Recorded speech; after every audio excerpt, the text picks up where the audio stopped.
नमस्ते, वंदे मातरम। स्वस्थ समृद्ध परिवार की वॉइस चैट में आपका स्वागत है। वैद्य निर्माण क्रांति का महाअभियान जो है, जिसमें आयुर्वेद विषय पर आलोचना सत्र चलता है वैद्य सत्यवान नाइक जी का। तो 104 नंबर व्याख्यान रहेगा आज, और दिन है आज 7 सितंबर 2022, बुधवार। और जुड़ने के लिए बहुत बहुत धन्यवाद है आप सबका। तो अ, देरी ना करते हुए दीपक जी को मैं कहूंगा कि वो शुरू करें, विषय के बारे में बताएं। जी, बहुत बहुत धन्यवाद भ्राता जी। आप सभी सदस्यगण का भी बहुत बहुत धन्यवाद। आज से पुनः अपने नए अभियान में पूर्व रूप में जैसे हम चल रहे थे आयुर्वेद को समझने के लिए, मौलिक आयुर्वेद मतलब जो ऋषियों का जो खोजा गया आयुर्वेद है, जिन्होंने वेदों से आयुर्वेद को खोजा है, विस्तार किया है, उन मौलिक आयुर्वेद को हम पुनः समझना आरंभ करेंगे। जो यह शरीर विज्ञान है, कितना बड़ा विज्ञान इस शरीर में छिपा हुआ है। एक एक नस नस में, नाड़ियों में, एक एक कण कण में। आयुर्वेद में हम इस शरीर विज्ञान को कैसे समझे, शरीर को सूक्ष्म से सूक्ष्म कैसे समझे, वो वात पित्त कफ को समझने के बाद ही हम समझ सकते हैं। तो वैद्य जी अपने पवित्र भाव से हम सभी को सिखा रहे हैं। तो हम सभी वैद्य जी के श्रीमुख से, परमात्मा के जरिए वैद्य जी को जो ज्ञान प्राप्त हुआ है, परमात्मा के आशीर्वाद से, उनके गुरुओं के आशीर्वाद से, उनके जीवन में अथक प्रयास से, अथक परिश्रम से जो वैद्य जी ने ज्ञान अर्जित किया है, उन सभी ज्ञान को हम सभी के बीच साझा करेंगे। उन्हें बात पित कफ को हम समझेंगे। यह विस्तार से बहुत ही लंबी विषय है, चलता रहेगा और समझते रहेंगे। तो आप सभी धीरज से, धैर्य के साथ समझते जाइए एक एक हिस्से को, क्योंकि आयुर्वेद का विज्ञान इन्हीं तीन शब्दों में छिपा हुआ है। वात पित्त कफ, ये तीन आधार हैं, स्तंभ हैं आयुर्वेद के, जिस पे वैद्य जी पूरी चर्चा करेंगे। पूर्व कक्षाओं में भी वैद्य जी ने कई सारी बातें बात पित्त कफ पे की हैं।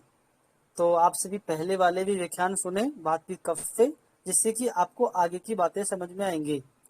मैं भी व्यक्तिगत वैद्य जी की बातों को सुनता रहता हूँ। जब भी समय मिलता है मैं भी स्वस्थ समृद्ध परिवार के यूट्यूब पे ही जाता हूँ, प्ले लिस्ट खोलता हूँ, वैद्य जी का व्याख्यान निकालता हूँ, सुनता हूँ जितना समय मिलता है। तो आप भी ऐसा करें, तभी हम इस विज्ञान को समझेंगे। जिस दिन आप बातचीत कफ को समझ लेते हैं, आयुर्वेद की बहुत सारे जो गूढ़ रहस्य हैं उसे आप समझ जाएंगे।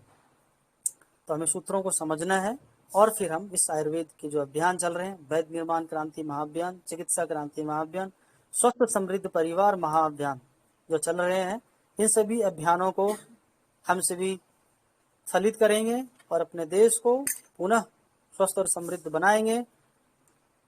तो मैं वैद्य जी से निवेदन करूंगा कि आज का व्याख्यान आरंभ करें, पुनः अपने श्रीमुख से, ओजस्वी और तेजस्वी वाणी से हम सभी को लाभान्वित करें। वंदे मातरम। जी, वंदे मातरम। बहुत बहुत धन्यवाद आप सबका। और आप सबका बहुत बहुत स्वागत भी करता हूँ। आयुर्वेद के जनक भगवान श्री धन्वंतरि जी को नमन और स्मरण करते हुए, अपने श्री गुरु जी को भी स्मरण और नमन करते हुए, आज के जो आलोचना सत्र है हम उसको आगे बढ़ाते हैं। आज तक आपको मालूम है, आप लोगों को सब जानते हैं कि आज तक जो मतलब अभी तक जो चल रहा था, थोड़ा मतलब महामुहिम की माध्यम से, कि वृक्कीय निष्क्रियता के ऊपर बहुत सारा मतलब सत्र हो चुके हैं।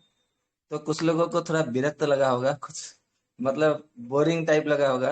अरे क्या खाली मतलब जब भी सत्र में हो केवल बुर्किया निष्क्रियता, ये लोग मतलब कुछ लोगों को विरक्त भी लगा होगा। मैं भी मानता हूँ, क्योंकि मुझे बीच में किसी किसी का फोन भी आया है। बोले कि मतलब सत्यवान जी, क्या मतलब केवल बुर्किया निष्क्रियता के ऊपर एक वर्ष निकालने वाले हैं क्या? बोला आप ऐसा क्यों बोल रहे हैं? बोले कि मतलब आप जब भी मतलब हम सत्र में जुड़ते हैं तो केवल बुर्किया निष्क्रियता। तो मैं बोला कि चलिए मतलब आयुर्वेद में जितने सारा औषधि है वृक्क निष्क्रियता के ऊपर, वो सत्र हो जाने दीजिए। फिर मतलब हम जैसा मतलब हमारा उद्देश्य था, लक्ष्य था, हम उसी लक्ष्य के फिर उसी रास्ते पर फिर से चलने लगेंगे। बोले कि कोई बात नहीं।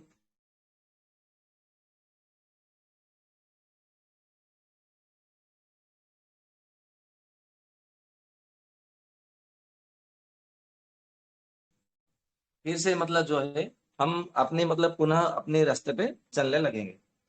तो कुछ लोगों को मतलब विरक्त आ भी रहा था, मुझे भी मतलब मैं थोड़ा अनुभव भी किया, परंतु क्या करूं मैं, मतलब वचनबद्ध था कि मैं वृक्कीय निष्क्रियता के ऊपर जितने सारे औषधियां वर्णन है आयुर्वेद में, वो सब के सब आपके सामने उपस्थापना करूं। हो सकता है कि आज रिकॉर्डिंग हो रही है, आप मतलब सीधा प्रसारण में मतलब हमारे साथ जुड़ते हैं, तो हो सकता है आपको कंटाला आ रहा हो, परंतु ये जो मतलब वीडियो है जो रिकॉर्डिंग हो जा रहा है, हो गया है या हो चुका है, तो वो सब आने वाले पीढ़ियों के लिए वो एकदम मतलब मतलब वरदायक मतलब सिद्ध होगा, क्योंकि उस समय जो है उनके लिए वो सहायक सिद्ध होगा। इसके लिए हमें मतलब कंटाला मतलब नहीं होना चाहिए। तो जैसे कि मतलब आप लोगों को मालूम है कि हम प्रतिदिन जो है सबसे पहले एक सूत्र को लेते हैं, तो आज भी एक सूत्र को हमने लिया है। जो सूत्र लिया है वो आयुर्वेद के ग्रंथ है जो है क्षम कुतूहलम करके, उसका मतलब सूत्र हमने लिया है। सूत्र ऐसा है कि उन्होंने कहा है कि सुश्रुतम न श्रुतम ये न किमन्ये बहु भी सुते, नालो की चरकम ये न स वैद्यो वैद्य निंदितः।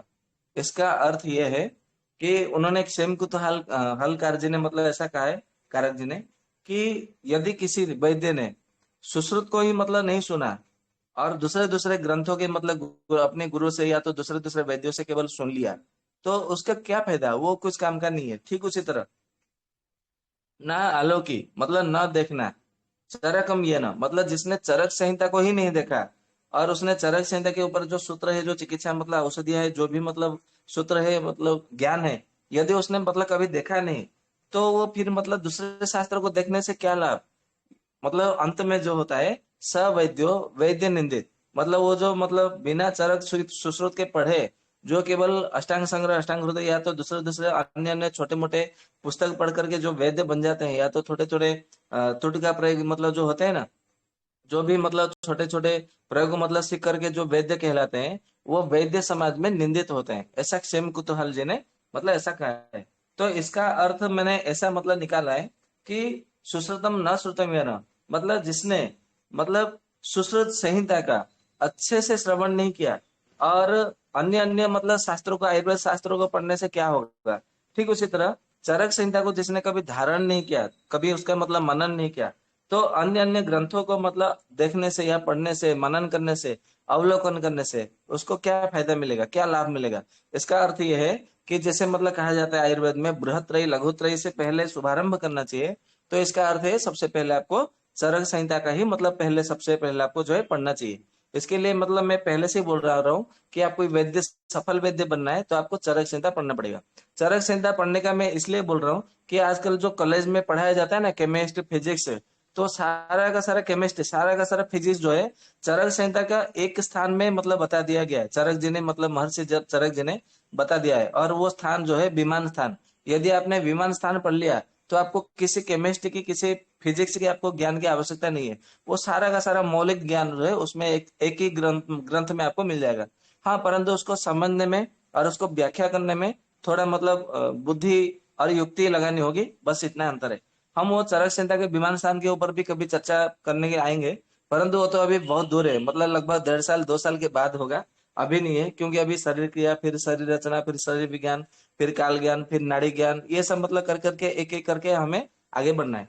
तो हमारा जो मतलब मौलिक आयुर्वेद का जो प्रथम जो सत्र का जो मतलब प्रथम मतलब पहाच है या तो सोपान है, वो ये है कि सबसे पहले हमें दोषों को जानना चाहिए। क्योंकि महर्षि सुश्रुत जी ने ऐसा कहा है कि समदोषा समाग्निश्च समधातु मलक्रिया प्रसन्न आत्म इंद्रिय मनः स्वस्थ इति विधीयते। मतलब यानी कि हमारे शरीर में जो जो दोष है, वो दोषों को सबसे पहले समान करो। फिर जो 13 प्रकार की अग्नि है, तो 13 प्रकार की अग्नियों को समान करो। फिर जो 8 प्रकार की या 9 प्रकार की जो भी धातुएं हैं, उन सब धातुओं को समान करो। फिर जो 10 प्रकार के जो मल हमारे शरीर से निकलता है, उन सारे मतलब मल क्रिया मतलब समान मात्रा में होनी चाहिए। फिर आत्मा को प्रसन्न कर दो, इंद्रियों को बल दे दो, 10 प्रकार की इंद्रिय है, 10 इंद्रिया, उनको बल दे दो, मन को स्थिर रख दो, बस हो गया, वो व्यक्ति स्वस्थ कहलाता है। उसके लिए आपको कोई टेस्ट करने की जरूरत नहीं है, कोई रिपोर्ट की कोई आवश्यकता नहीं है। भले वो टेस्ट में रिपोर्ट में कुछ मतलब आड़ा अवड़ा है, कुछ भी आए, उससे आपको मतलब कोई लेना देना नहीं है। फिर सुश्रुत जी ने कहते हैं कि स्वास्थ्यम इति विधीयते, मतलब वो व्यक्ति स्वस्थ है, वो व्यक्ति स्वस्थ है, उसमें आपको मतलब कोई चिंता करने की, शंका करने की आवश्यकता नहीं है। तो सबसे पहले जो सम दोषा का है, तो दोषा है मतलब क्या है, मतलब क्या है। तो इसके विषय में मतलब सुश्रुत जी ने मतलब इसका उत्तर मतलब देते हैं कि दोष धातु मल मूलम ही शरीरम। मतलब हमारे जो शरीर का जो मतलब मूल है वो दोष धातु और मूल, ये मल, ये तीनों मतलब जो है शरीर का मूल है। मतलब दोष यानी कि वात पित्त कफ, और धातु यानी कि हमारे जो रस रक्त मांस में अस्थि मज्जा शुक्र ओज, ये जो होती है। और स्त्रियों में और एक मतलब धातु होती है जिसको आर्तव या तो रज धातु कहा जाता है। ठीक उसी तरह मल, मल यानी कि हमारे जो 10 द्वार होते हैं शरीर में से जो निकलते हैं, 10 द्वार खुले पड़े रहे, तो वो जो सारे के सारे मल निकलते हैं हमारे शरीर में से, प्रतिदिन निकलना चाहिए। जैसे मतलब मल द्वार से मल पुरुष निकलता है, मूत्र द्वार से मूत्र निकलता है, आंख में से फिर मतलब हमारे सुबह जब उठते हैं तो देखेंगे कि आंख के दोनों मतलब कोनों में जहाँ पे श्रृंगाटा का मर्म होता है वहां पे थोड़े मतलब कुछ मल मतलब हमें प्राप्त होते हैं। नाक के अंदर भी मतलब मल प्राप्ति होती है। सारे शरीर के जो मतलब रोम छिद्र होते हैं वहां पे भी प्राप्त होती है।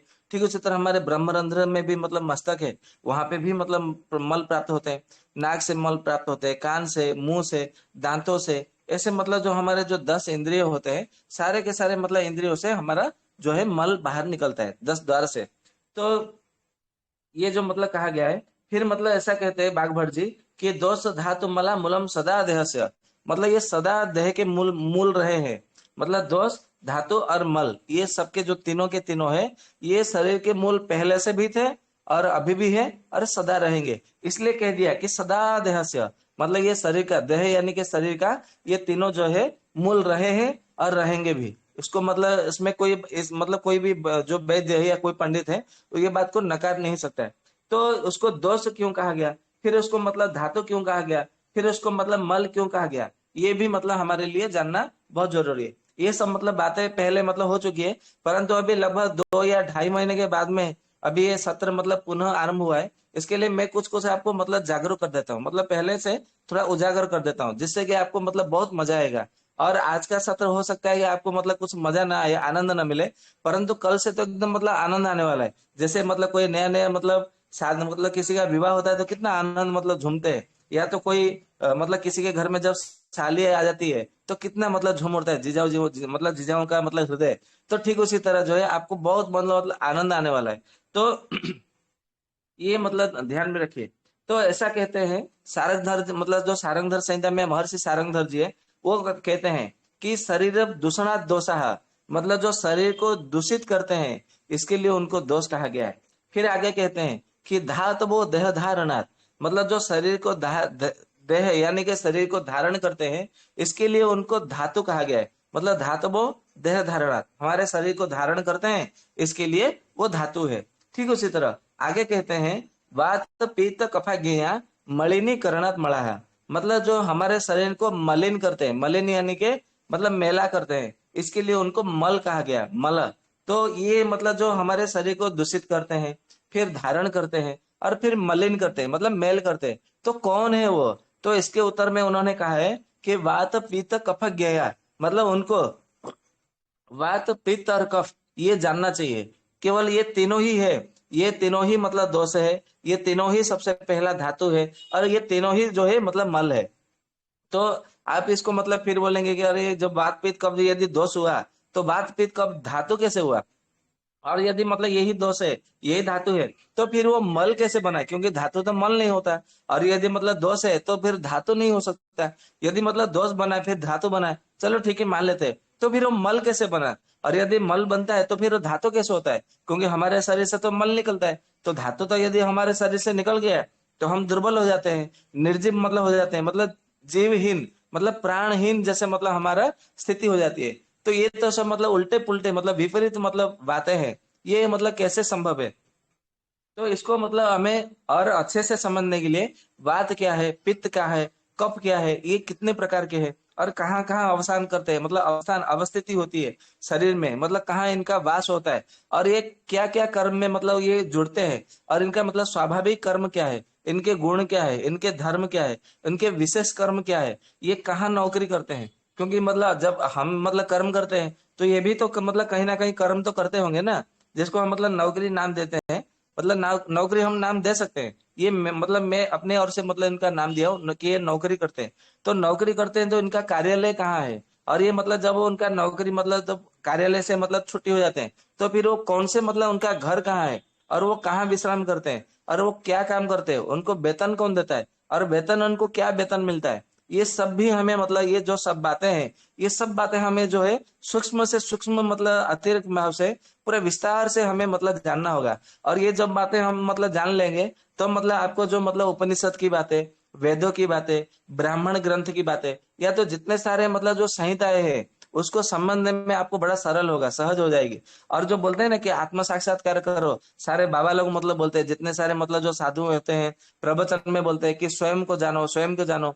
तो स्वयं को जानने की जो बातें हैं, वो केवल आयुर्वेद कहता है, दूसरा कोई मतलब कहता नहीं है। कि मतलब वो तो केवल बोलते हैं कि स्वयं को जानो, परंतु स्वयं को कैसे जाने वो उसकी मतलब कोई रहस्य नहीं बताते, वो कोई मतलब उनका मार्ग नहीं दिखाते। केवल बोलते हैं कि बस योग करो, प्राणायाम करो, ध्यान करो, बस योग करो, लय करो, ज्ञान करो, ध्यान करो, ये चार चीजें करो और तुम मतलब आत्मा का साक्षात्कार हो जाएगा। परंतु उसके लिए जो मतलब ये जो सूत्र है, ये बहुत लंबा मतलब पद्धति है, लंबा सूत्र है, लंबी रास्ता है।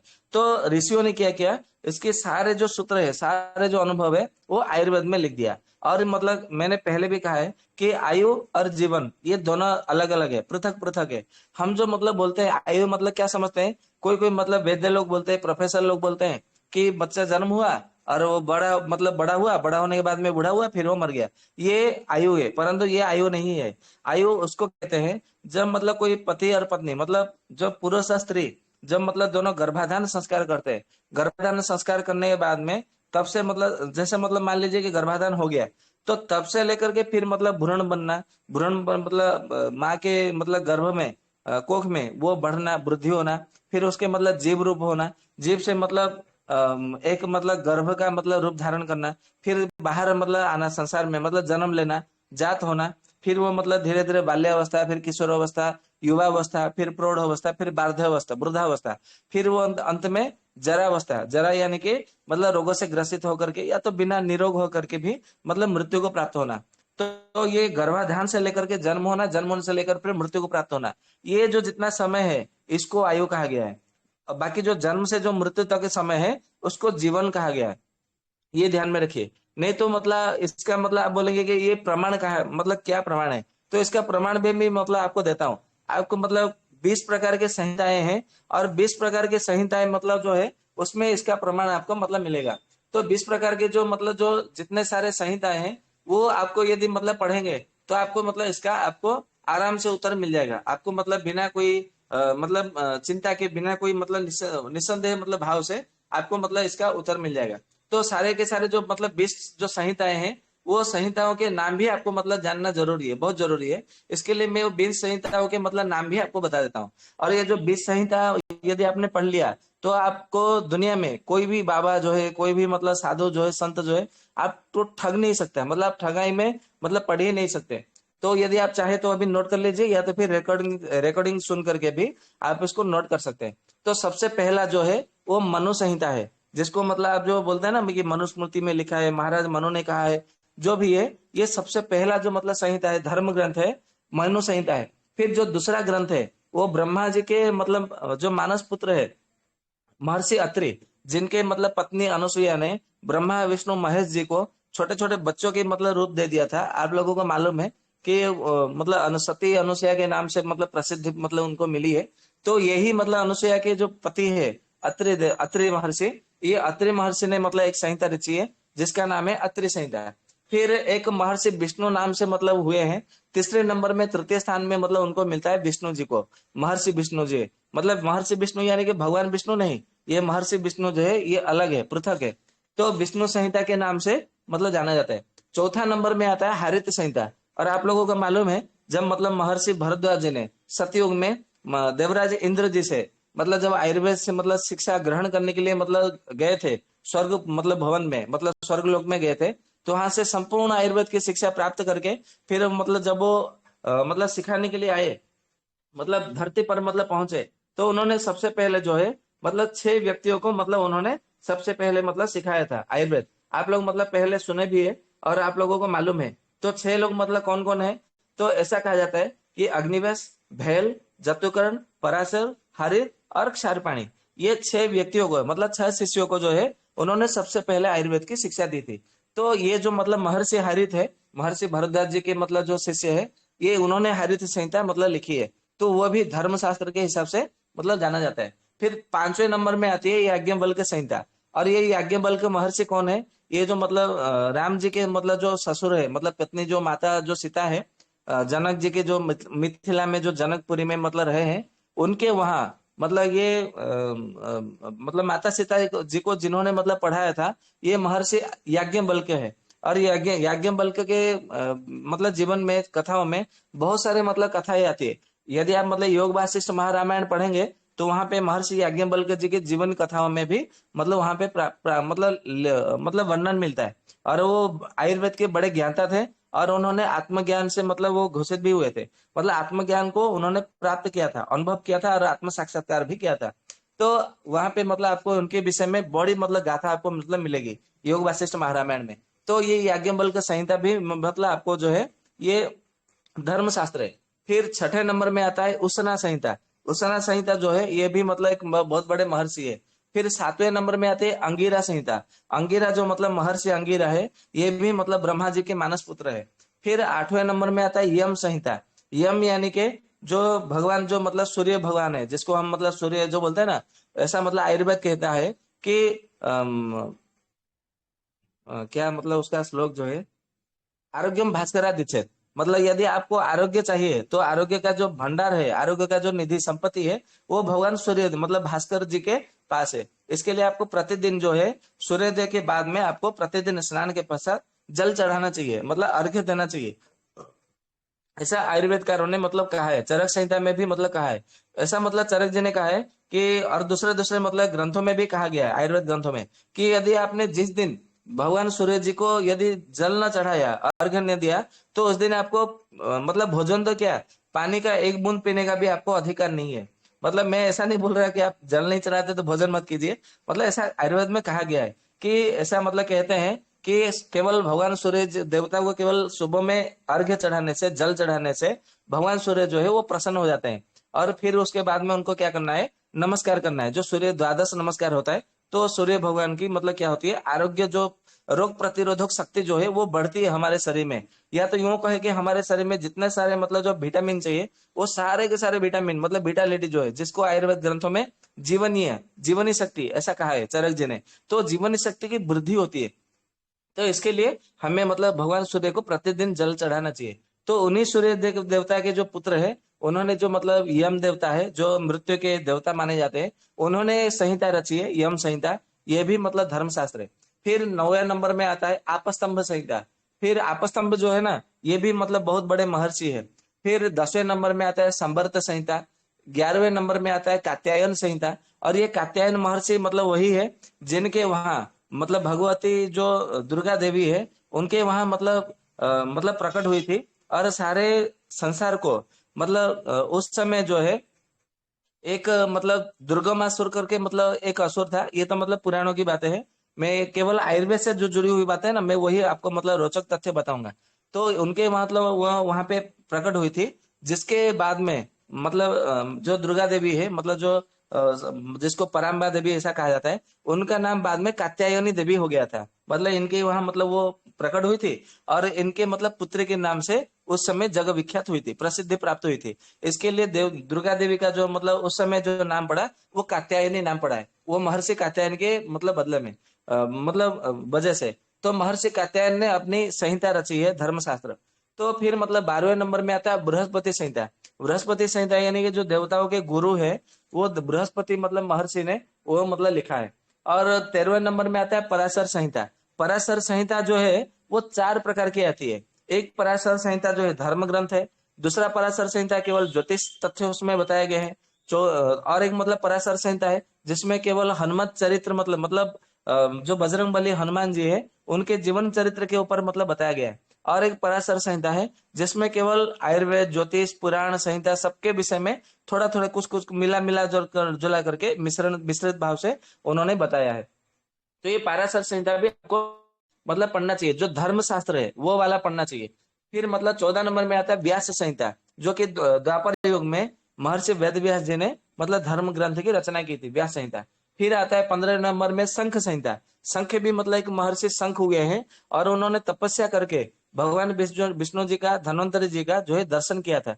और उसके बाद में उन्होंने जो है उन्होंने मतलब इसकी रचना की, धर्म मतलब ये शंख संहिता। फिर 16वें नंबर में आता है लिखित संहिता। लिखित संहिता भी जो है ये महर्षि मतलब लिखित ने रचा है। फिर 17वें नंबर में आता है दक्ष संहिता। ये दक्ष संहिता वही है जो कि मतलब ब्रह्मा जी के मतलब मैथुन क्रिया से उत्पन्न होने वाले मतलब पहला मतलब पुत्र है दक्ष। तो ये दक्ष संहिता है। फिर 18वें नंबर में आता है गौतम संहिता। गौतम संहिता भी मतलब वही है, ये मतलब वही गौतम है जिनकी पत्नी अहल्या जी को, जिन्होंने मतलब जो है राम जी ने अपने चरण को स्पर्श करके उन्होंने मतलब पत्थर से मतलब नारी बनाया था, ऐसा वाल्मीकि रामायण में कहा जाता है। और ये गौतम महर्षि वही है जिन्होंने ब्रह्मगिरी पर्वत पर, जो कि महाराष्ट्र में नासिक के पास पड़ता है ब्रह्मगिरी, ब्रह्मगिरी के ऊपर तपस्या करके केवल ओमकार का 1 करोड़ जप करने के पश्चात ब्रह्मा विष्णु महेश तीनों देव वहां पे त्रिदेव प्रकट हुए थे। और वो तीनों देव प्रकट होकर के उन्होंने मतलब जब वर मांगने को कहा तो उन्होंने कहा कि आप तीनों मतलब जब भी मतलब कहीं पे लिंग शिवलिंग प्रतिष्ठा होती है, प्रकट होते हैं, तो केवल शिव जी होते हैं। परंतु मेरी इच्छा है कि आप तीनों उसी मतलब लिंग में वास करिए और तीनों का मतलब आपको मतलब पूजन हो। तो आप कभी त्र्यंबकेश्वर जाएंगे, नासिक के पास में, नासिक के मतलब महाराष्ट्र में मतलब पाया जाता है। मतलब शिरडी, शिरडी तो नहीं, मतलब क्या बोलते हैं उसको, पंचवटी, नासिक पंचवटी से होकर के आप आगे जाएंगे तो त्र्यंबकेश्वर जो है ब्रह्मगिरी के ऊपर जो है मतलब वहीं से शिवलिंग जी से मतलब थोड़ी थोड़ी मात्रा में जल टपक रही है शिवलिंग से। और जब आप ब्रह्मगिरी के नीचे जब आप देखते हैं तो बहुत बड़ा नदी का रूप ले लेती है। तो जो गोदावरी नाम से जो नदी प्रसिद्ध है उसी मतलब त्र्यंबकेश्वर शिवलिंग से ही प्रकट हुई है। अब देखिए इसमें क्या मतलब अद्भुत मतलब लीला है कि सारे वैज्ञानिक जो गण जाके मतलब वहां पे स्तंभित हो गए, मतलब स्तब्ध हो गए, आश्चर्य मतलब पड़ गए, अरे वाह, इतना मतलब है कि मतलब वो मतलब पानी जो मतलब धारा है, जो गोदावरी नदी का जो प्राकट्य स्थान है, वो केवल त्र्यंबकेश्वर शिवलिंग है, दूसरा कहीं नहीं है। और कहीं से भी मतलब उसमें पानी मतलब मिलता नहीं है, मतलब जुड़ता नहीं है, मतलब उसमें युक्त नहीं होता है। केवल त्र्यंबकेश्वर शिवलिंग से ही मतलब वो एक एक बूंद करके मतलब वहां से टपकता रहता है। और वो ब्रह्मगिरी पहाड़ से मतलब नीचे मतलब झरना का रूप लेके नीचे जब आती है तो विराट का मतलब विशाल का नदी का रूप ले लेती है और वही गोदावरी नदी है। और ऐसा कहा जाता है कि वो ब्रह्मा विष्णु महेश से मतलब साक्षात गंगा देवी मतलब ऐसा माना जाता है। तो आप कभी मतलब महाराष्ट्र जाएंगे नासिक तो आप गोदावरी का जो उद्गम स्थल है त्र्यंबकेश्वर मंदिर, आप वहां पे भी मतलब जाके दर्शन करके आइएगा। तो 19वें जो नंबर है वो शतातप संहिता है, मतलब महर्षि शतातप जी है वो उन्होंने मतलब रचना की है। और जो 20वें नंबर में मतलब है वो वशिष्ठ संहिता है। वशिष्ठ यानी कि जो मतलब भगवान जो राम जी के मतलब जो कुल गुरु रहे हैं, ये उन्होंने मतलब ये ग्रंथ रचना की है। तो ये जो 20 जो संहिता है ये सारे के सारे धर्म शास्त्र है, धर्म ग्रंथ है। परंतु हम लोग जो क्या करते हैं ये मतलब केवल मनु संहिता को ही मतलब मानते हैं धर्म ग्रंथ, और बाकी 19 को हमने छोड़ रखा है। तो ऐसा नहीं होना चाहिए मेरे विचार में। ये पूरे 20 के 20 को जो है हमें मतलब मान देना चाहिए, सम्मान देना चाहिए, और हमें मतलब पढ़ना भी चाहिए। तो वहां पे मतलब जब पढ़ेंगे तो सारा का सारा आपको मतलब बहुत से जो रहस्य है वो आपको मतलब मिल जाएगा। तो मेरा कहने का अर्थ ये है कि यदि मतलब वो सारे संहिता पढ़ेंगे, उपनिषद पढ़ेंगे, वेद पढ़ेंगे, तो आपको सबसे पहले बोरिंग बोरिंग लगेगा, मतलब कंटाला आएगा। परंतु यदि आपने आयुर्वेद को समझ लिया, वात पित्त कफ को समझ लिया, शरीर के विज्ञान को समझ लिया, शरीर क्रिया को समझ लिया, शरीर हमारा कैसे बनता है वो जान लिया, तो आपको आत्मा साक्षात्कार करने में बड़ी सरल हो जाएगा, बड़ा सहज हो जाएगा। ये ध्यान में रखिएगा। परंतु मैं आपको एक बात यहाँ पे कहना चाहता हूँ, मतलब किसी के दिल को मतलब आघात लगे हृदय को, तो मैं पहले से क्षमा मांगता हूँ। जितने अभी भारतवर्ष में जितने सब बोलते हैं ना कि मैं योगी हूँ, मैं योग गुरु हूँ, मैं योग सिखाता हूँ, वो सारे के सारे मतलब भंड है, मतलब पाखंडी है। मैं मतलब मतलब मुंह से मतलब सामने से बोलता हूँ। मैं इसलिए कहता हूँ कि आप मतलब देखेंगे जितने सारे मतलब संहिताओं के मैंने नाम लिया है, उन सारे संहिताओं में शायद संहिताओं में से कुछ कुछ संहिताओं में ऐसा लिखा है कि आप मतलब योग जब करते हैं तो आप जब मतलब योग या तो प्राणायाम कुछ मतलब महीने करते हैं, 3 साल तक मतलब जब करने लगते हैं, तो जब आप प्राणायाम करने के लिए बैठेंगे ना तो धरती से मतलब कम से कम 2 हाथ ऊंचाई पर आप आपका जो आसन है आप ऑटोमेटिक मतलब अपने आप स्वतः मतलब उठने लगेंगे। मतलब आप जैसे मतलब प्राणायाम करने के लिए बैठे या तो जैसे आपने ओमकार मतलब उच्चारण किया तो तुरंत ही आपका जो मतलब जो शरीर है वो धरती से मतलब ऊपर उड़ जाएगा। कितना ना, 2 हाथ, मतलब आपके जो हाथ का जो मतलब माप है मतलब कम से कम 3 फीट जो है आप ऊपर उठेंगे। और जो प्राणायाम करेंगे, ध्यान करेंगे, मंत्र जप करेंगे या तो जो भी कुछ करेंगे वो 3 फुट जो मतलब ऊपर ही करेंगे, मतलब धरती को आपका स्पर्श नहीं होगा। तब जाके आप आत्म साक्षात्कार कर सकते हैं। वो इसलिए इसका रहस्य है, जब तक आप मतलब धरती से ऊपर नहीं उठेंगे प्राणायाम करते समय, तब तक आपको आत्म साक्षात्कार कभी नहीं होगा। और जो जो बाबा लोग बोलते हैं ना, जो साधु संत बोलते हैं कि आओ मतलब मुझे अपना गुरु बना लो, मतलब मेरा तुम शिष्य बन जाओ, फिर मैं तुम्हारे आत्म साक्षात्कार करा दूंगा, मैं मतलब साक्षात्कार करके सबको छोड़ता हूँ, मतलब मुक्ति दिलाता हूँ। ये सब के सब है ना पाखंड की बात है। आप उनके मतलब पाखंड की बात में कभी मत आइए। ये सारे के सारे धूर्त है, महाधूर्त है। ये केवल ठगने के लिए है, लोगों को ठग करके अपना मतलब मतलब ये क्या करते हैं, मतलब अपना तिजोरी भरने का काम करते हैं, बैंक बैलेंस बढ़ाने का काम करते हैं, मतलब एकदम मतलब रईस जैसा, मतलब वो मतलब ऐश करने के मतलब जीवन, मतलब ऐश्वर्य जीवन बिताने के लिए भोग विलास में व्यसन में उल्लुप्त रहते हैं। केवल इनका यही मतलब काम है, दूसरा कोई काम नहीं है। तो मतलब आप बोलेंगे कि मतलब प्राणायाम से मतलब ऊपर उठने का क्या रहस्य है। तो प्राणायाम से जब आप ऊपर उठेंगे तब मतलब क्या होगा, आपका धरती से जो आपका शरीर है वो जो मतलब संयोग है वो छिन्न हो जाएगा, मतलब कट जाएगा। तो आत्मा जो मतलब शरीर में रहता है, वास करता है, वो हमारे शरीर में कहीं पे भी मतलब उसका स्पर्श नहीं है। शरीर में हमारा वास है आत्मा का, मतलब यूं कहे तो हम सब एक आत्मा स्वरूप है, परंतु हमें अपना स्वरूप ही मतलब मालूम नहीं है। इसके लिए तो मतलब आयुर्वेद कहता है कि स्वयं को जानो, स्वयं को समझो, स्वयं को पहचानो। जब तक स्वयं को नहीं जानेंगे, जब तक स्वयं को पहचानेंगे नहीं, जब तक हम मतलब स्वयं को मतलब मतलब अनुभव नहीं करेंगे, तब तक हम जान नहीं सकते, पहचान नहीं सकते, अनुभव नहीं, मतलब ये कुछ कर नहीं सकते। इसके लिए मतलब मतलब करने के लिए क्या करना है, हमें पहले जानना चाहिए, मतलब हमें समझना चाहिए कि हम स्वयं क्या है। तो हम इसका उत्तर आता है कि हम आत्मस्वरूप है। तो आत्मस्वरूप मतलब आत्मा का वास कहाँ है, मतलब मैं ये शरीर में हूँ, परंतु ये तो मतलब मैंने पहले भी बोला है कि ये जो शरीर है हमें किराए में मिला है। मतलब ये हमारा जैसे मतलब मतलब यहाँ पे रहते हैं, या तो मतलब मैं कहीं दूसरी जगह पे जाता हूँ, तो यहाँ पे मतलब महीना 2 महीना साल 2 साल मतलब रहता हूँ, तो वहां पे मतलब मेरा खुद का मकान नहीं है, स्वयं का मतलब घर नहीं है, तो निजी घर नहीं है, तो मुझे किराए का मतलब मकान लेना होगा। तो किराए का मतलब मकान जो है आजकल जो मतलब कानून के हिसाब से 11 महीने के लिए मतलब वहां पे जो क्या किया जाता है उसको मतलब नियम एक स्टैंप पेपर में उसका मतलब संतक होता है, मतलब दलील बनती है कि ये 11 महीने तक आप किराएदार है। 11 महीने बाद में फिर से आपका मतलब नया उसको रेवेन्यू करा जाएगा, रिन्यू करा जाएगा उसको, मतलब ऐसा कहा जाता है रेवेन्यू कार्ड, मतलब स्टैंप लगा करके रिन्यू करा जाता है। इससे मतलब इसलिए किया जाता है कि मतलब कांग्रेस जब मतलब सरकार थी तो ऐसा मतलब नियम बना है कि मतलब मैंने सुना है, मैंने तो लॉ पढ़ा नहीं है, मतलब आयन जो कानून है उसका मतलब मैंने कोई किताब नहीं पढ़ा है मैंने, परंतु वकीलों के मतलब मुंह से सुना है, और म्युनिसिपैलिटी में जो काम करते हैं उनके मुंह से सुना है कि कांग्रेस ने सरकार के समय ऐसा नियम बनाया गया है कि यदि आप किसी मकान में 10 साल तक यदि मतलब कंटिन्यूस रह लेते हैं तो वो मकान जो है वो आपके नाम हो जाएगा, फिर वो मकान जो मालिक है वो कुछ नहीं कर सकता।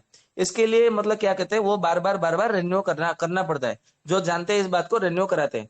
तो भगवान ने भी मतलब प्रकृति ने जब आपको भेजा है तो ये शरीर जो है आपका लिए आपका सदा के लिए ना हो जाए, इसके लिए जो ये शरीर है आपका हर मतलब बार जो है बार बार जो है उसका रिन्यू कराया गया। परंतु हमको मालूम ही नहीं पड़ता है, हमको मतलब समझ नहीं आता है। अभी इसका मतलब रहस्य आपको पर्दा मतलब आपको उठाता हूँ।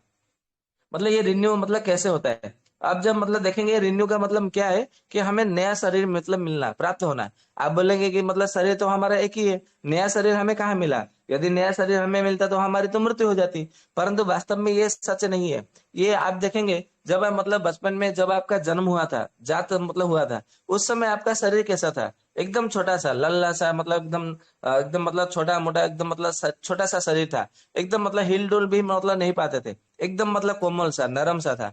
तो बाद में मतलब 21 दिन के बाद में फिर आपको नया शरीर दिया गया, फिर 3 महीने के बाद में फिर से एक नया शरीर दिया गया, 6 महीने के बाद में फिर से एक नया शरीर दिया गया, 9 महीने में फिर से एक नया शरीर, 1 वर्ष में फिर से एक नया शरीर, 3 साल के बाद में फिर से एक नया शरीर, फिर 6 साल 7 साल के बाद में फिर से एक नया शरीर, 9 साल में, 10 साल में, 12 साल में, फिर 16 साल में, फिर 18 साल में, फिर 21 साल में, फिर 25 साल में, 25 वर्ष में, फिर आपको सीधा मतलब ले जाते हैं 40 वर्ष में, फिर 50 वर्ष में। ऐसा बार बार जो है आपको नया नया शरीर मतलब आपको प्राप्त हुआ।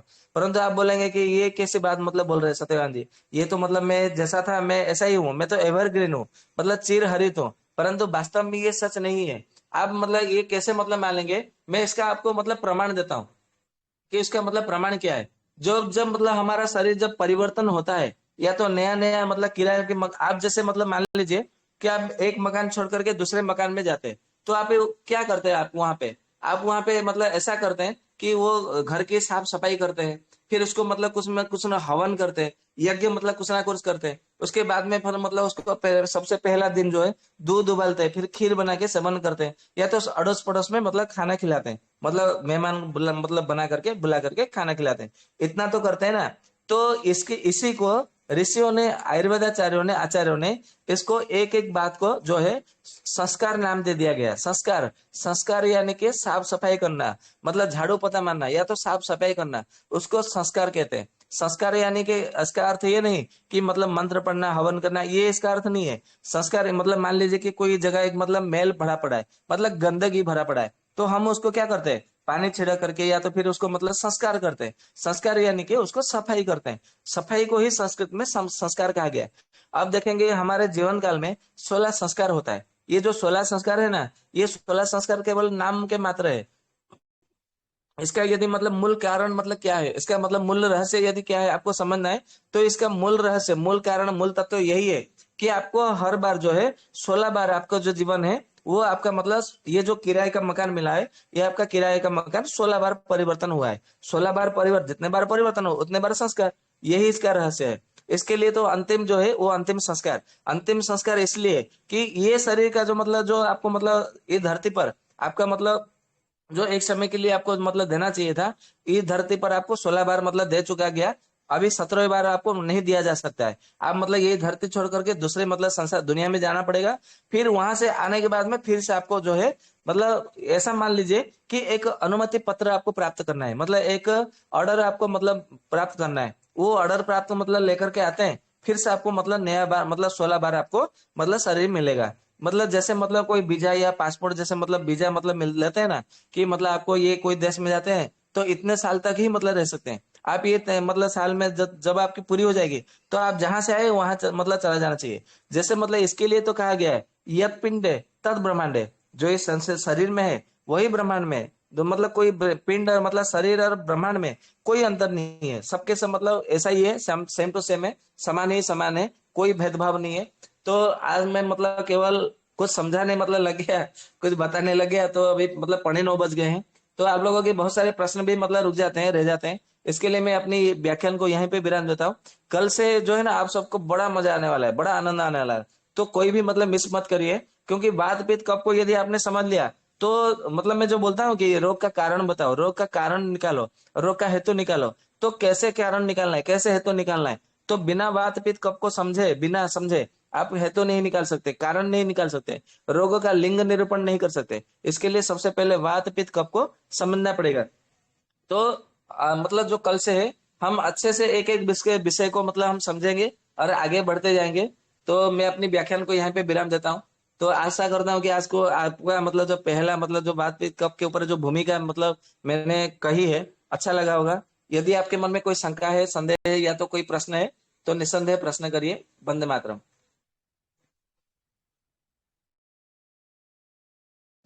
वंदे मातरम वैद्य जी। हाँ जी, वंदे मातरम। वैद्य जी, आपने जो वो अमृत रस के बारे में लिख रखा है, सभी रोगों की औषधि, जी, हाँ, उसके बारे में जानना था कि वो कैसे मतलब उसको बनाया जाता है। अभी कैसे बनाया जाता है उसके तो सारे घटक मुझे अभी स्मरण भी नहीं है। मैं इसका सारा का जो आप घटक है मैं वो मतलब जी किसी दिन और बता दूंगा, नहीं तो मैं ग्रुप में डाल दूंगा वैद्य निर्माण क्रांति में। तो आप वहां जी से देख जी लीजिए, क्योंकि मैं जो भी औषधि बनाता हूँ उसके सारे घटक मतलब मैं स्मरण नहीं रखता। केवल उसे जी औषधियों के नाम गुण ये केवल मतलब दोनों मतलब स्मरण रखता हूँ। जी जी, ठीक है वैद्य जी, धन्यवाद। जी, वंदे मातरम। वंदे मातरम। किसी और भाई बहन का कोई प्रश्न है तो करिए।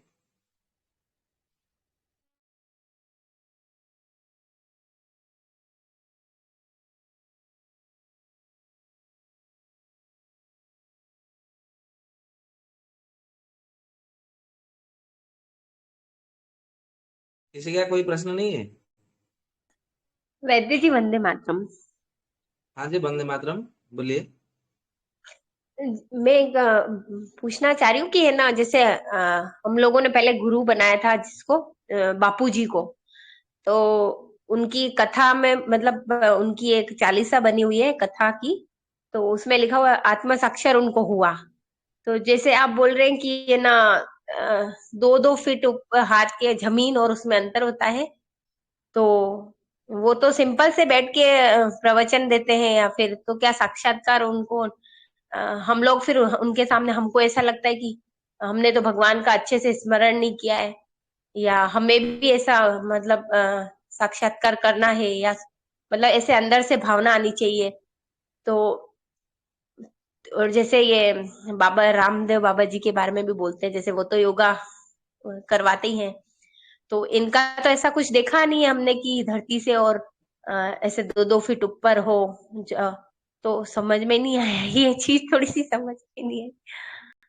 देखिए, बात ऐसी है, मैंने पहले भी कहा था कि मतलब किसी के हृदय को आघात लगे तो मैं पहले से क्षमा प्रार्थी हूँ। मैंने पहले इसलिए बोल दिया कि जब हम मतलब मौलिक आयुर्वेद मतलब जब अध्ययन करते हैं, या तो जो मतलब मौलिक संहिता है, शास्त्र है, उसको जब अध्ययन करते हैं ना, तो उसमें साफ साफ स्पष्ट लिखा है कि आपका मतलब जो प्राणायाम जब मतलब सिद्ध मतलब होता है ना, तो आप जमीन से धरती से जो है, आप जैसे ही प्राणायाम करने के लिए पद्मासन लगाएंगे, तो आप अपने आप मतलब जो है धरती से 3 फीट ऊपर अपने आप मतलब चले जाएंगे। आपको मतलब उठने की आवश्यकता नहीं है, आप अपने आप चले जाएंगे। ये स्वतः प्रक्रिया है। और जब तक आपका मतलब वो प्राणायाम मतलब सिद्धि होगा, तभी आपका ये संभव होगा। मतलब जब तक आपका प्राणायाम सिद्धि नहीं हुआ है, तब तक आपको जो है आप धरती से आप ऊपर उठ ही नहीं सकते। ये मतलब ध्यान रखिए। प्राणायाम जब तक सिद्ध नहीं होगा, तब तक प्रत्याहार सिद्ध नहीं होता है। प्रत्याहार जब तक सिद्ध नहीं होता है, तब तक आपका जो है धारणा सिद्ध नहीं हो, ध्यान सिद्ध नहीं होता है। ध्यान जो है वो 2 प्रकार का होता है, एक होता है सविकल्प ध्यान, दूसरा होता है निर्विकल्प ध्यान। ये तो मतलब आयुर्वेद का विषय अभी का नहीं है, परंतु मैं आपने प्रश्न किया इसके लिए मैं बता दे रहा हूँ, परंतु संक्षेप में बताऊंगा। तो फिर मतलब जब सविकल्प ध्यान सिद्ध होती है, तो निर्विकल्प ध्यान अपने आप में होने लगता है। निर्विकल्प जब ध्यान जब सिद्धि होती है, तो धारणा होती है। धारणा जब मतलब प्राप्त होती है, धारणा फिर जब सिद्धि होती है, तो हमें समाधि की ओर हम अग्रसर हो जाते हैं। तो समाधि भी 2 प्रकार की होती है, एक सविकल्प ध्यान और दूसरा होता है निर्विकल्प ध्यान, समाधि। तो सविकल्प समाधि पहले सिद्धि होती है। सविकल्प समाधि जब मतलब सिद्ध होती है, तो अंत में निर्विकल्प समाधि सिद्ध हो जाती है। निर्विकल्प समाधि जब सिद्ध हो जाती है ना, तो एक बार मतलब ये निर्विकल्प समाधि जो है, अभी मतलब मैं बात करूं तो केवल भगवान भोलेनाथ, जिसको देवताओं के देवता कहा जाता है, महादेव जी, केवल वही आज तक मतलब निर्विकल्प समाधि में मतलब सिद्धि प्राप्त की है। मुझे मतलब मैं ऐसा मानता हूँ। हो सकता है और भी कोई कोई मतलब हो, परंतु क्योंकि वो जब मतलब ऐसा कहा जाता है, पतंजलि योग दर्शन में भी आप देखेंगे ना, तो यही बताया गया है। पतंजलि ऋषि ने भी, महर्षि ने यही मतलब बात कही है कि जब मतलब किसी को निर्विकल्प सिद्धि मतलब प्राप्त हो जाती है समाधि में, तो उसकी समाधि कब टूटेगी ये कोई नहीं जानता। मतलब उसको स्वयं को भी मतलब आभास नहीं होता है कि वो समाधि से कब मतलब बाहर आएगा, कब निकलेगा समाधि से बाहर। ये होती है। और जब तक आपका मतलब निर्विकल्प समाधि मतलब सिद्धि नहीं हुई है, नहीं हुई है, तब तक आपका जो है आत्म साक्षात्कार हो ही नहीं सकता। ठीक है जी। वंदे मातरम महाराज जी। हाँ जी, वंदे मातरम। तो शास्त्र में बोला गया कि श्वास का आना जाना है ईश्वर की कृपा है। क्या जी? मतलब श्वास को आना जाना है ईश्वर की कृपा है, तो हम लोग को दूसरे नाम जपने की क्या आवश्यकता है? हवा हाँ, को सही जो बात आना है। जाना जो नाक के द्वारा जो आता है। जी जी, आपने बिल्कुल सही बात कहा है। आपने जो प्रश्न किया वो आयुर्वेद से तो संबंध नहीं है, तो फिर भी आपने प्रश्न पूछा तो मैं संक्षेप में उसका उत्तर देना प्रयास करूंगा। जब हम मतलब सांस लेते हैं ना, तो ऐसा होता है, मतलब सांस लेते तो अहम शब्द निकलता है, और जब सांस छोड़ते हैं ना, तो सो करके मतलब स करके मतलब आवाज होती है, बराबर। इसके लिए तो हम किसी को मौन मतलब या तो खामोश रहने के लिए बोलते हैं, तो ऐसा मतलब हमारा आवाज निकलता है कि नहीं, स करके। तो अहम स, तो मतलब हंस उसका मतलब करके ऐसा कहा गया है कि हंसो मतलब बनता है, हमारा सांस का जो मतलब शब्द निकलता है वो हंस होता है। तो ये जब तक सोहम नहीं हो जाएगा, तब तक आपको मतलब प्राणायाम, ये यम नियम आसन प्राणायाम प्रत्याहार ध्यान धारणा समाधि, ये आपका मतलब सिद्धि नहीं होगा। तो ये मतलब जो जप करने की आपने जो प्रक्रिया कही है ना, ये हंस जप है, जो मतलब केवल मनुष्य ही नहीं, मनुष्य पशु पक्षी सब करते हैं। हंस हंस ये जप करते हैं, परंतु उससे कोई लाभ नहीं होता है, बराबर। ये आपको मतलब मंत्र का जब तभी मतलब होगा, जब ये हंस ना होकर के सोहम मतलब होगा। मतलब पहले सो, फिर बाद में अहम। ये जब मतलब जब मंत्र जप होगा अपने आप में, तब जाके आपको इसका सिद्धि मिलेगा, परिणाम मिलेगा, लाभ मिलेगा। ठीक है जी। बोलो बोलो, बंदे मातरम बोलो, और फिर दूसरा कोई आ जाए, बोलो बोलो। किसी और का कोई प्रश्न है? वंदे मातरम वैद्य जी। हाँ जी, वंदे मातरम। जी मुझे बहुत नींद आती है, इसकी समस्या है, और बहुत नींद जलन आती भी है होता है पेट पे बहुत सारा। तो मतलब जलन कहाँ होती है? फेस पे जहां तहां बहुत जलन कभी कभी लगने लगता है। अच्छा, आपकी आयु कितनी है? 24 वर्ष। 24 वर्ष। अच्छा, आपका मतलब आप विवाहित है कि अविवाहित है? विवाहित है। अच्छा, आपके कोई संतान? नहीं। अच्छा, ठीक है। तो आपका मतलब जो मासिक है वो कैसे आ रहा है, जो मेंस्ट्रुएशन? वो सही है। सही है। अच्छा, दूसरा कोई और समस्या है, जैसे मतलब पेट साफ ना होना, नींद ना आना, या तो फिर मतलब ये नींद तो आपको अधिक आ रही है नींद आपने बहुत कहा। ज्यादा आती है। ठीक है। तो आपको पेट साफ कैसे हो रहा है? पेट साफ सही रहता है, कभी नहीं रहता है। कब्ज की अच्छा, प्रॉब्लम कभी कभी हो जाती है। ठीक है। तो आपको मतलब जो कभी कभी नहीं रहता वो कितने दिन में नहीं रहता है? 2-3 दिन में, 4 दिन में, 5 दिन में, या तो एक सप्ताह में?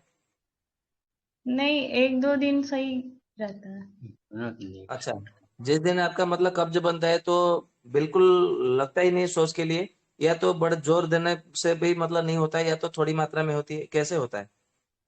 बिल्कुल लगता ही नहीं है। अच्छा, बिल्कुल लगता नहीं है। तो फिर मतलब वो एक दिन मतलब बिल्कुल जाती ही नहीं है सोच के लिए, इसका अर्थ ये है? हाँ। यही है ना? अच्छा, ठीक है। अच्छा, मतलब जिस दिन आपको सोच लगता है उस दिन कैसा होता है आपका? पतला पतला दस्त होता है कि नॉर्मल सामान्य होता है? सामान्य होता है। अच्छा, ठीक है। आप एक काम करिए, सबसे पहले हरी तकी एक चूर्ण लीजिए, और एरंड का तेल आपको बाजार में मिल जाएगा, बराबर? एरंड का जी। तेल लेके आइए। एक चम्मच एरंड का तेल और 1 चम्मच हरी तकी। इसको रात को सोने से पहले गुनगुना मीठा दूध में, मतलब दूध को मीठा करना है मिश्री डाल करके, बराबर? और हाँ। उसी गुन मतलब हल्का गुनगुना रहे, उसी गुनगुना मीठा दूध में 1 चम्मच एरंड का तेल, 1 चम्मच हरी तकी का चूर्ण, मतलब मिला करके उसको सेवन कर लीजिए, बराबर? फिर बाद में सो जाइए तुरंत। दूध कौन ऐसा सा एक लेना है? गाय का दूध लीजिए। जी। ठीक है जी, एक धन्यवाद सप्ताह का दादी। करिए। एक सप्ताह के बाद में फिर बताइए। ठीक है। जी। वंदे मातरम। वंदे मातरम। वंदे मातरम में बेजी। हाँ जी, वंदे मातरम, कहिए। वह जी आपने मुझे कब्ज रहती थी, मैंने आपसे बात की थी हफ्ता 10 दिन पहले, तो आपने कहा था कि कैस्ट्रोल 4-5 चम्मच लेना है दूध में, तो मैं 8-10 दिन से ले रहा हूँ। तो उसमें एक दो बार तो लैट्रिन साफ आती है, मतलब पतली आती है, उसके बाद 3-4 बार दिन में प्रेशर बनता है, लेकिन लैट्रिन नहीं आती है, बड़ी परेशानी होती है। तो कब तक लेना पड़ेगा ये वैद्य जी? अच्छा, आपका जो मतलब है ना, मुझे लगता है कि आपका जो कोष्ठ है वो क्रूर हो गया है, बराबर? तो उसके लिए हाँ, आप एक काम बचपन करिए। बचपन से है, हाँ। हाँ जी, हाँ, बचपन जी से है मुझे। जी जी जी। तो आपका जो मतलब क्रूर कोष्ठ हो गया ना, तो ऐसा करिए हम्म। कि जो एरंड का तेल है वो मतलब हाँ एरंड का तेल तो लेंगे दूध में। दूध में ले रहे हैं ना कि पानी में ले रहे हैं? हाँ, दूध में ले रहा हूँ, दूध में। दूध में ले रहे हैं, ठीक है। तो 1 गिलास जी। दूध में मतलब 1 चम्मच या तो 2 चम्मच मतलब घी डालिए, और छह अच्छा चम्मच जी। या तो 8 चम्मच जो है एरंड का तेल डालिए। ऐसा मतलब कम से कम अच्छा। जो है 1 महीना तक मतलब लेते रहना है, बराबर? या तो अच्छा ऐसा जी। करिए, अच्छा। एरंड का तेल अभी जैसे ले रहे हैं उसको ऐसे रहने दीजिए, और साथ में सप्ताह में एक बार जो है, एक दिन में 100 ग्राम गुनगुना घी आपको पी लेना है रात को सोने से पहले। सप्ताह में अच्छा एक जी। दिन या तो सप्ताह में 2 दिन, ऐसा करेंगे। अच्छा और जी। यदि आपके आसपास मतलब कोई पंचकर्म थेरापिस्ट हो, मतलब पंचकर्मी जो करते हैं, चिकित्सा कराते हैं, तो आप उनके पास जा हम्म। करके क्या करिए, अनुवासन बस्ती ले लीजिए। अच्छा जी। यहाँ तो नहीं, जी। आसपास तो नहीं है। हाँ जी। पंचकर्म वाला नहीं है आसपास। पंचकर्म वाला क्या तो जी? आसपास नहीं है गुरु जी। 5 नहीं ग्राम है वाला नहीं है आपके पास कोई भी? हाँ। तो कोई बात नहीं, आप मतलब सप्ताह में एक दिन या 2 दिन 100 ग्राम की मात्रा में देसी गाय का घी, गुनगुना घी मतलब पी लीजिए, बराबर, गुनगुना पानी में हाँ। घोल करके। और ये अच्छा एरंड का अच्छा। तेल जो है उसको कंटिन्यू करिए, क्योंकि आपका जो क्रोस्ट जो अच्छा। क्रूर हो गया है, वो जब तक मतलब क्रूर हाँ। क्रूर कोष्ठ से फिर मध्य कोष्ठ आएगा, मध्य कोष्ठ से फिर हम्म। मृदु कोष्ठ आएगा, मृदु कोष्ठ फिर मतलब सामान्य कोष्ठ में आएगा, तो इसके लिए थोड़ा समय लगेगा। आप लेते रहिए, कोई अच्छा दिक्कत नहीं है। अच्छा। अच्छा। चलो। जी बनने बनने माते। जी जी, वंदे मातरम।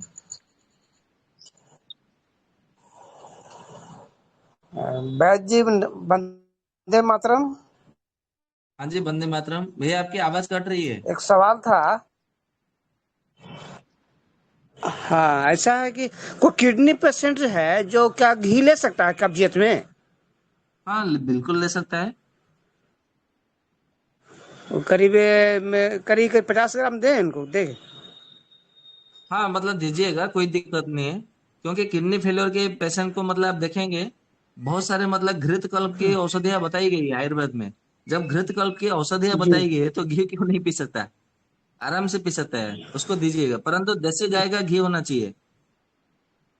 हाँ हाँ, वो हो सकता है, मिल जाएगा वो। जी और पेशाब जी भी जी। बंद है उसका। आप पैसा बंद है ना, तो आप एक काम करिए, उटनी का दूध मिलेगा क्या कहीं पे? ये तो संभव नहीं है। संभव नहीं है तो जाने दीजिए, क्योंकि मैं इसलिए बताया नहीं था, कल बताने वाला था। तो आयुर्वेद ग्रंथों में, सभी ग्रंथों में उटनी के दूध को ना बड़ी प्रशंसा मतलब महत्व दिया गया है किडनी फेलियर के रोगी को। यदि किडनी फेलियर के रोगी को यदि मतलब उटनी का दूध दे दिया गया, तो इतना जल्दी मतलब वो ठीक होता है कि दूसरे औषधियों में मतलब थोड़ा शंका है, संदेह है, ऐसा कहा गया है। तो उटनी का दूध है ना किडनी के लिए रामबाण से धो मतलब हुआ है। तो जहाँ पे उटनी का दूध मिलता है तो वहां पे उटनी का दूध दीजिए, जहाँ पे उटनी का दूध नहीं मिलता है तो जो जो वनस्पति मिलती है वो दीजिए, बराबर। तो यदि पैसा मतलब बंद हो गया है, तो उसके लिए आप एक काम करिए, जोखार और हजुरल यह भस्म जो है, आपको मतलब पंसारी का वहां मिल जाएगा, वो लेकर ला करके 1-1 ग्राम की मात्रा में उसको पीने के लिए दीजिए। गोखरू के काढ़े के साथ में, या तो कुल्थी के दाल के काढ़े, कुल्थी के दाल में, या तो कुल्थी के काढ़े के साथ में उसको पीने के लिए दीजिए। तो बहुत जल्द जो है उसका पेशाब खुल करके आने लगेगा। अच्छा, उठनी का अगर पाउडर मिल जाए तो? क्या जी? उठनी का दूध का पाउडर मिल जाए तो? नहीं, पाउडर पाउडर क्या करेंगे? पाउडर कैसे बनेगा? उठनी, उसको तो आजकल तो मशीन से बनाई जाती है वो। हाँ ना, उठनी का पाउडर मिलता होगा, मार्केट में मिलता होगा शायद। नहीं नहीं, वो सब मतलब विकृत हो गई है, वो सब उसके अच्छा ऊपर मतलब मत जाइए, हमें प्राकृतिक रूप से चिकित्सा करनी है, विकृत अच्छा, ठीक विकृत है। भाव से चिकित्सा नहीं करनी है जी। ठीक ठीक, थैंक यू सर। जी, वंदे मातरम। वंदे मातरम। के 9 बज गए हैं और इसको कंक्लूड हमें जो है वैद जी, प्लीज विनती है, आपने 8:55 पे ही जो है सवाल लेने बंद कर देने हैं, क्योंकि अदरवाइज फिर सवाल ऊपर हो जाते हैं तो टाइम बढ़ जाता है। और दीपक भाई आप हो?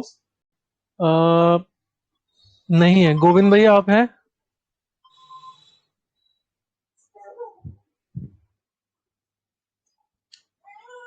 कोई बात नहीं।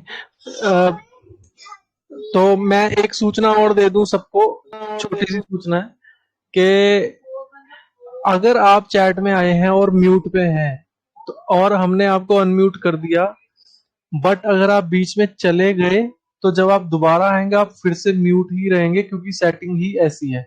और ललिता दीदी आप अगर हैं तो शांति पाठ अगर करा सकें। जी मैं जी जी। नमः सभी को शांति पाठ। यं वैदिकामन्तर्दश पुराणाः इन्द्रं यमं मातर्यश्वानमाहुः वेदान्तिनो अजनय्यमेकं यं ब्रह्मशक्तेन विनयदिशन्ति शैवायमीशं शिवयुत्यवोचन् यं वैष्णवा विष्णुरिति स्तुवन्ति बुद्धस्तथारनिबोधजैनः षट्श्रियकालेति च शिकसन्ता शास्त्रेति केचित् प्रकृतिकुमार स्वाभीति मातेति पितेति भक्त्या यं प्रार्थयन्ते जगतीशितानं स एक एव प्रभुरद्वितीयः ओम सर्वे भवन्तु सुखिनः सर्वे सन्तु निरामयाः सर्वे भद्राणि पश्यन्तु मा कश्चित् दुःखभाग् भवेत्। ओम शांति शांति शांति। हरि ओम श्री गुरुभ्यो नमः। हरि ओम। धन्यवादः। धन्यवाद जी। वंदे मातरम। जी, आप सबका बहुत बहुत हृदय से धन्यवाद। सबको वंदे मातरम। भगवान धन्वंतरि जी आप सबको स्वस्थ रखे और समृद्धि दे। बस शुभ रात्रि। वंदे मातरम।